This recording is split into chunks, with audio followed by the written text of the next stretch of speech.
Hi guys, welcome back to my channel. I'm Tim, a commercial photographer and also a filmmaker based in London, UK, and today I want to share my tips and tricks on how I shoot with creative lighting techniques. So for this particular shoot right here, you can see I got my makeup artist Mia and also the hairstylist doing their thing and just getting the model set and all of that. And the idea, the inspiration the hairstylist actually wanted to pull off for this particular shoot was more like a dramatic kind of headpiece or something, African inspired, I guess.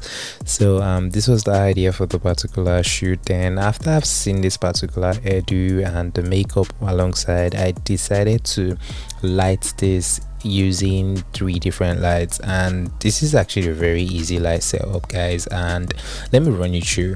So the first and main light I actually used for this particular shoot was a optical snoot, and the optical snoot right here was just to create a shape of light, or like just center the light on the face of the model. I was trying to make the old image more like a silhouette, but with like a pop of light on just the model's face. So this was more of the idea of the look for me, and I decided to use an optical snoot that I said earlier. I decided to put a round gobo into this light just to create that shape of light directed to the particular point I want the light to go to, which was the subject face. And then the second light I decided to add was more of a backlight to create a separation between the model and the background. And you know, if I'm using just the gobo, that means the white background which I use in this particular photo shoot is going to fall into gray or black. So I decided to use this light to create a separation, just to light up the background. And the particular light I used in this case was the godox 8200, and I had the magmod modifier on this particular light. Effortlessly, you do it effortlessly. The final light I decided to use is a light in a 7-foot parabolic umbrella, and this acted more like my fuel light just because I wanted to fill up the shadow area that will be created from using just the optical snoot.